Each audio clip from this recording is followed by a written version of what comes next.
I'm looking at a number of things today. One is, and this has been developing since about 1980. It's what I now call the comparative study of Muslim societies.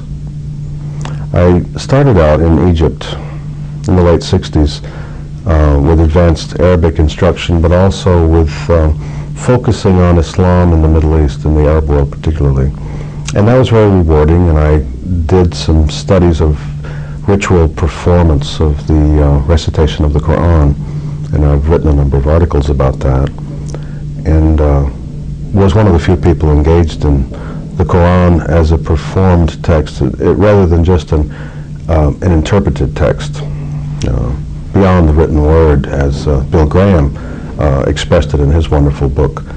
And I began to see that the Quran is the common treasure of the Muslims in a way that transcends the informational level and moves on to what is equally important, is the performative level of Muslim life, where all Muslims can appreciate and enjoy and be strengthened by the recited Quran.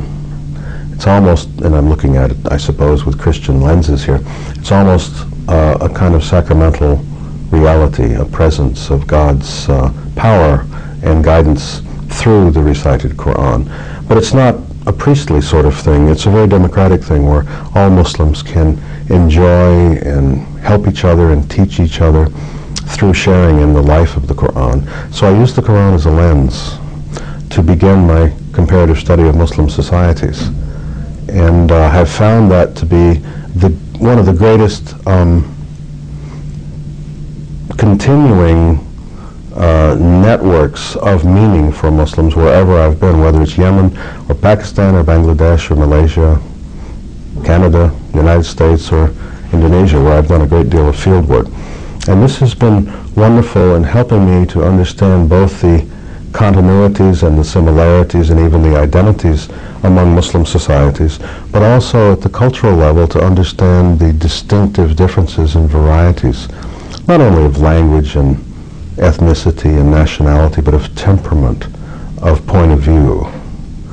An example of this, and this is something that I'm fascinated by, came to me through a colleague from Java who became a close friend and academic partner over quite a few years.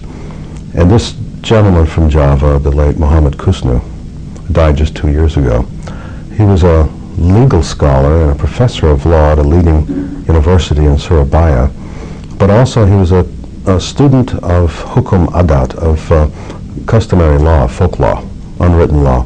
And this isn't necessarily Islamic, but it's in the various island places or the various community places that one finds in the complexity of Indonesian societies.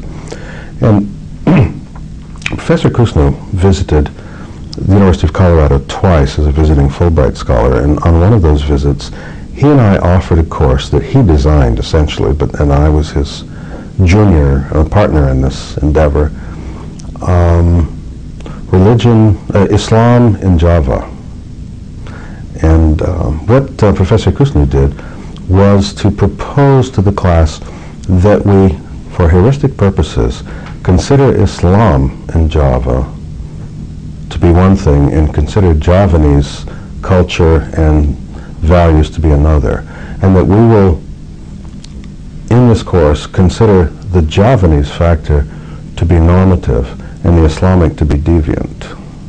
Ooh, that was a strong slap to some of the Muslim students in the class, particularly from the Gulf and the Middle Eastern regions, who had a very different idea of where Islam should be in the hierarchy of being and of values. And Professor Kusnu,